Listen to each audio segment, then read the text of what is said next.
aliens. You're coming up with that? Well, you know, the aliens could be showing up any day now.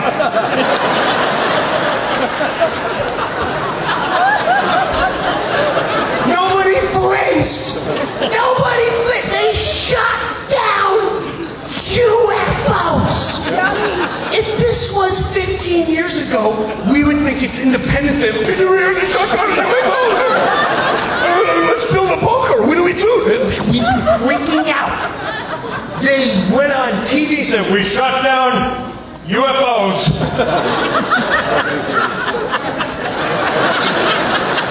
People were like eating sandwiches going, oh my God, these guys are just... And why'd you shoot it down? It was dangerous. How do you know that? Well, we don't. Because we don't know what it was. I like the Chinese spy balloon better.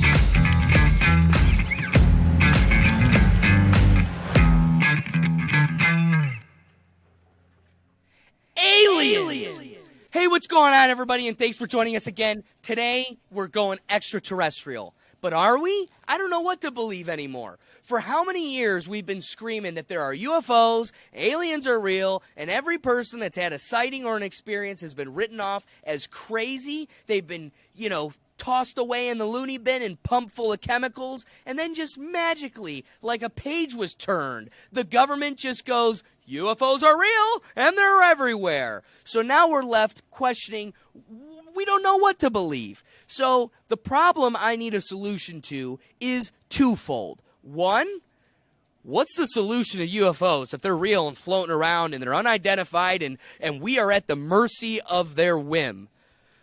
But the second fold is, what's the solution to the current situation? I don't know what to trust. Are some of these video psyops being created by the government? How, we have situations with like Bob Lazar. At first, the whole government creates this propaganda narrative that the guy's crazy and we should disregard him. And then it just slowly develops itself into... one day, he was probably working there casually, whatever, no big deal. He was an employee of the government. Yeah, everything he experienced is probably accurate, but forget about that. So, okay, wait, you've been testing UFOs for how long? So, again, there's a lot we don't know.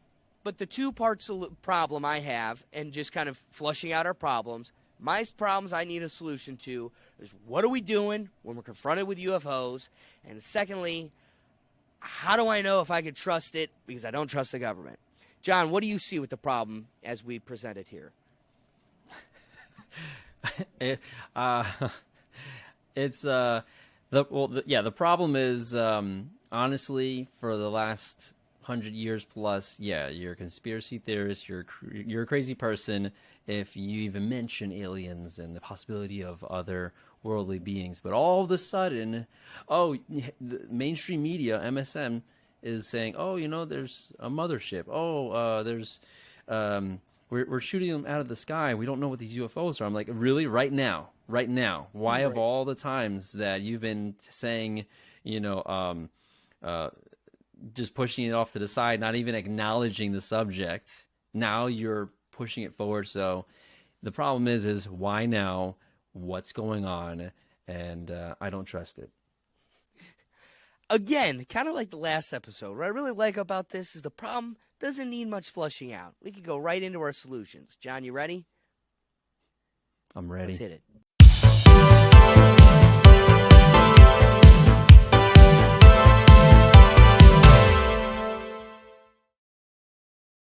So flushing out my solution, I want to articulate how, with my research getting ready to prepare this topic, I've come to realize that this has been kind of a illuminating issue that's been in the background for quite some time now. The events continue to occur in restrictive or sensitive airspace, highlighting possible concerns for safety or flight or advisory collection activity. This is from the Office of the Director of National Intelligence in 2022.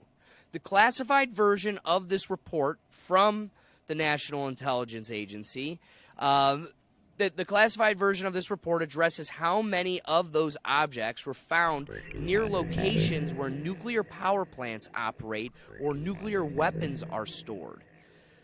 The 510 objects include 144 objects previously reported and 366 new reports. In both the old and new cases, after analysis, the majority have been determined to exhibit unremarkable characteristics and can be characterized as unmanned aircraft systems or balloon-like objects, again, the report said. But the office is also tasked with reporting any movements or reports of objects that may include that a potential adversary has a new technology or capability. And it seems that this issue has been clouding them for almost 100 years. Additionally, there are over 100 open court cases currently involving servicemen killed by UFOs. I watched an interview discussing an expert witness who is commonly used or referenced by the intelligence agencies in these court cases because again, you got a missing person or a dead serviceman, and like the reports are showing, it's oftentimes around nuclear power plants. They seem to have some sort of fascination with the nuclear technology. You know, it comes back to a theory that's espoused on Joe Rogan all the time, and it's that it's likely that we were just peons to the aliens and weren't on anybody's radar until we used the nuclear bomb. Upon the use of the nuclear bomb is really when the conspiracies of UFOs started to shine its light.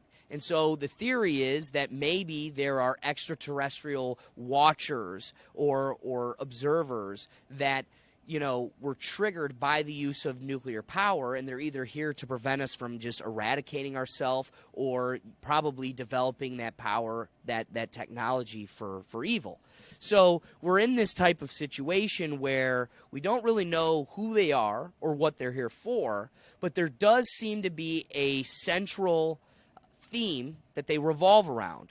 I mean, the amount of nights I'm in the middle of the evening outside in Ohio, we're not running into them. Well, we also don't have a lot of nuclear plants, but you're seeing, a lot of things. You saw a lot of experiences around Harrisburg, Pennsylvania, a location where I went to law school, because they have 3 Mile Island, a giant nuclear plant that was kind of like our Chernobyl, and that was just, and they've experienced a lot of these types of phenomena.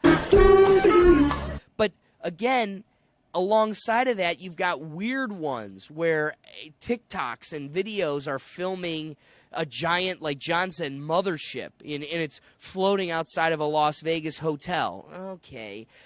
And then we also see the technology with drones, how easy it would be to fabricate something like this. You saw in the movie Independence Day where they said this threat of an alien force can be a uniting pressure that brings all of the world together. Okay, maybe that we know about the New World Order. We know about their plans. Is it something that they might be trying to develop? Let's try to unite the people by fabricating UFOs. But then also, you can't deny 100 open court cases involving real people with families and lives, that these people were lost at the hands of some identified flying object. So I don't know where that leaves us. But, John, let me get to, I'm going to get to my solutions, but first, what do you have for us in that regard? Yeah, I actually wanted to highlight an article that I found that made me raise an eyebrow from Military Times, and they're calling it the Observation Post. I'm not sure if that's part of Military Times, but okay, Military Times. Thursday, March 9th, 2023. It shows a photo.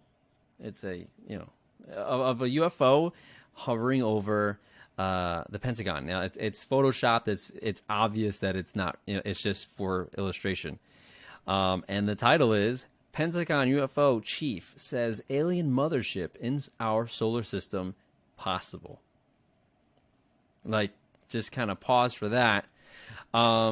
And to to just kind of reiterate, I mean, I'll quote with what someone said. An artificial interstellar object could potentially be a parent craft that releases many small probes during its close passage to Earth, an operational construct not too dissimilar from NASA missions. Sean Kirkpatrick, director of Pentagon's All-Domain Anomaly Resolution Office, or AARO.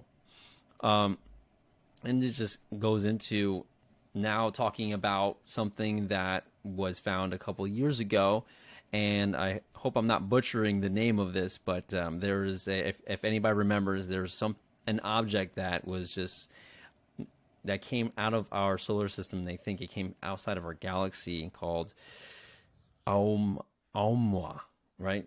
So Aumwa. So it's a Hawaiian term for scout. So it's an interesting word that was used for it too. And they're saying that they're thinking that there's a mothership out there because of this thing that they're calling a scout. And its trajectory was just a little too perfect for what it was doing. It didn't go anywhere, and it just passed by all the right places in the solar system. It was interesting. But now they're bringing this up, and then they have this sensational title of a possible mothership. So I don't trust it. I think they're stretching to get attention to people that are wondering about, do aliens exist and what's going on, and is there a fear factor going on? So that's interesting. I just wanted to highlight that. And then I'm one of those people, I love thinking and talking and researching about aliens, and I was an X-File fan, and I would still be an X-File fan if they continued the series and rebooted, but they stopped it.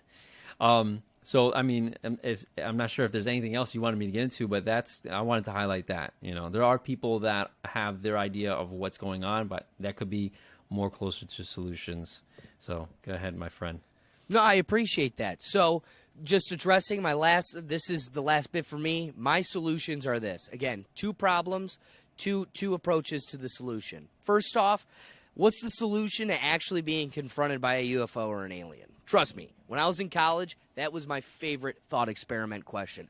We'd be in the middle of the night, chilling in the hot tub, and we'd be sitting there going, all right, now what do you do if a bunch of aliens started walking up to us right now? Or the Men in Black just appeared right there. Or an alien appeared and just started talking to us telepathically. What are you going to do?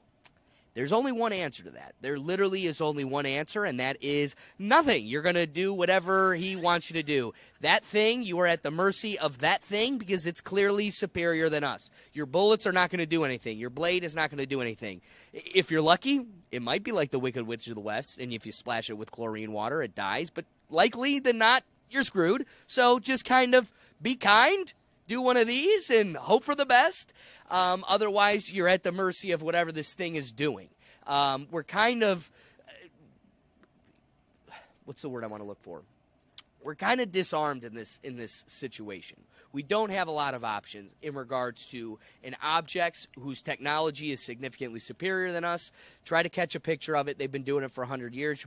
You're going to miss it by the time your iPhone's out. Secondly, it can evaporate you or do whatever. At the end of the day, there's nothing you could do. So just succumb to its will and be a nice guy. Hope for the best. Now to the bigger solution. And it comes down to kind of what I proposed. Do you trust the government? Do you trust what's going on with these UFOs? How do you know what to make of them? So I answer the question, what is the solution to the existence of these unidentified flying objects and its cooperation in tandem with the government? All right. The existence of UFOs, unidentified flying objects, is a topic of debate and speculation, and there is no universally agreed upon solution for dealing with them. However, there are a few possible approaches. I present 5 of them. Investigation, transparency, education, international collaboration, and preparedness. Okay, investigation.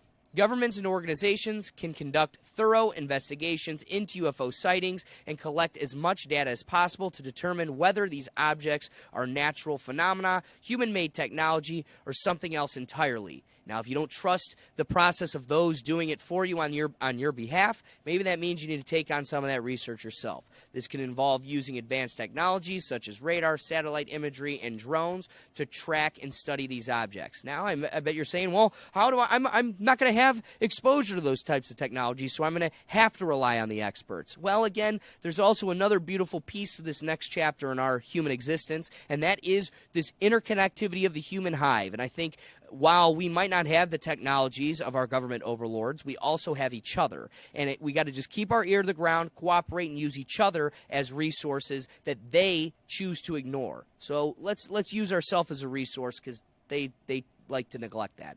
Secondly, transparency. Governments can be transparent about their research and findings related to UFOs. This can help to dispel rumors and conspiracy theories and foster trust between citizens and their leaders. Don't just randomly come out one day and say, oh, yeah. For 100 years, those people we called crazy, golly, they're not crazy anymore. That's going to hinder transparency and trust in the government. Thirdly, education. Governments and organizations can educate the public about the science behind UFO sightings and the possible explanation for them. This can help to reduce fear and promote rational discourse about the topic. Fourthly, international collaboration. Given that UFO sightings occur around the world, international collaboration among governments and organizations can be beneficial in sharing data and findings, and in developing and coordinating a response to the phenomena. Fifthly and finally, preparedness. Governments can also be prepared for potential scenarios involving UFOs, such as developing contingency plans in cases of potential threat or emergency situations. Ultimately, there is no one-size-fits-all solution for dealing with UFOs, and the best approach will depend on the specific circumstances and the level of evidence available. John, wrapping up thoughts, concluding your solution to UFOs. Okay, so one of the things that I wanted to address is, and one of the problems is what the mainstream media puts out there is usually something called, I like to call fear porn, right? It's addicting, and it instills fear. So what does fear do? It puts you in a state of survival mode where you're less logical, more emotional. And so it's very easy to get distracted, but with your fight or flight response. And what my solution is, find a safe space for you to collect yourself, right? And also know and accept that aliens are most likely transdimensional. I got you there. Oh, Hopefully I got was you worried. Not more of them. Golly. No, yeah, transdimensional. That's my little joke in there.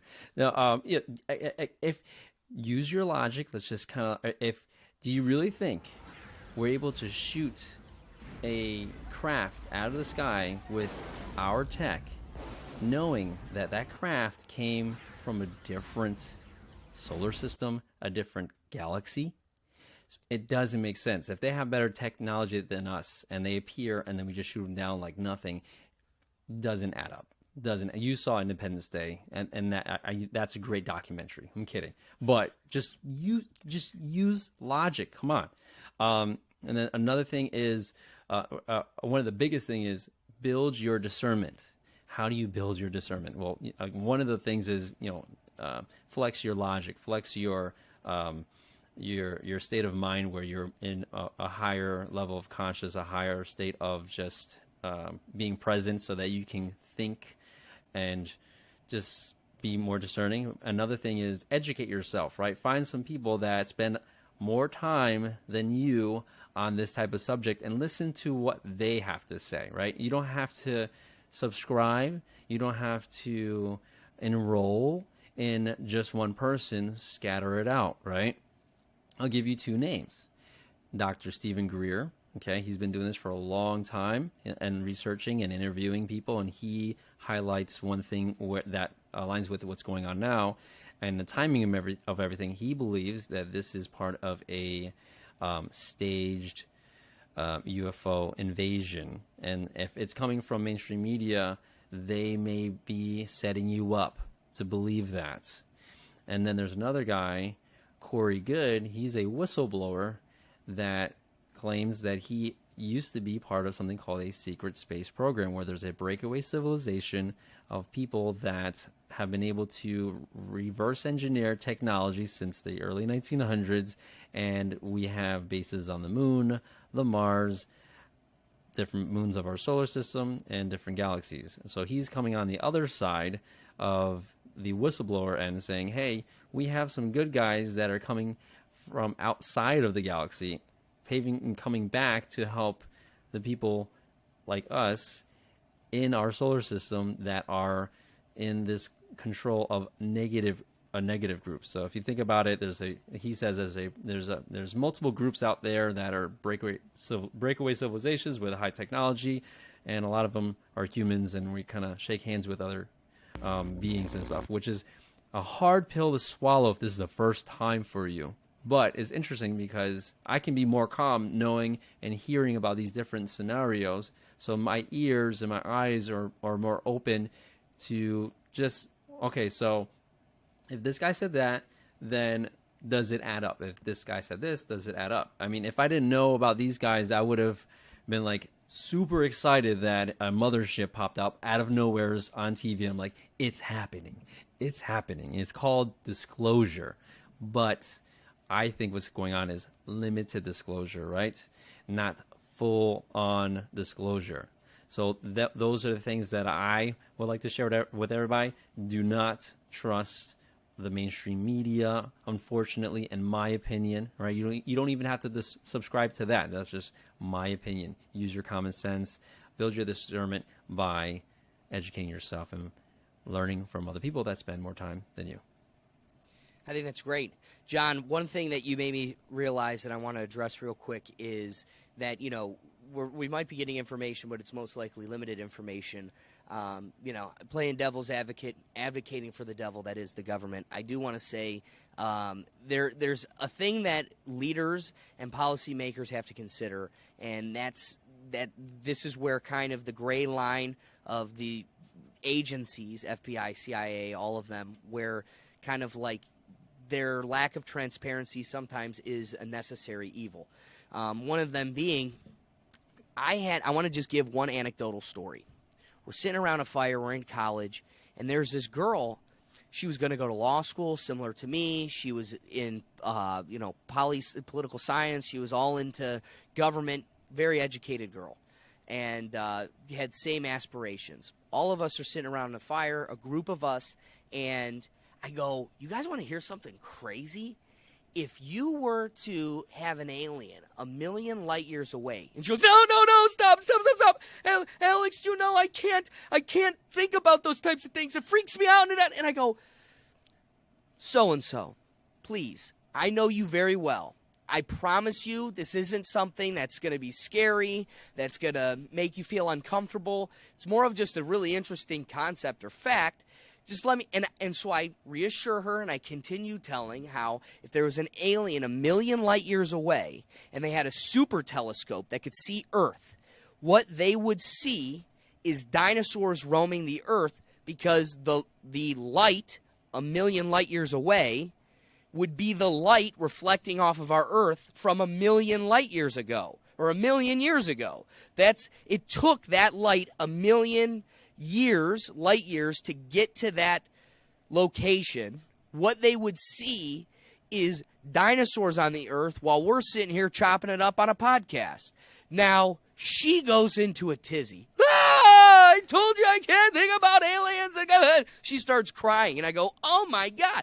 To me, I use this as an example of how even some of the stronger minds in our society can be feeble to such a scary topic. Again, back to my answer, if you get run into an alien, what are you going to do? Succumb to its mercy? You don't have an option. That scares people. The unknown, and now having to trust that you have mercy, that your will is not dark or evil, that is something that some people can't actually handle.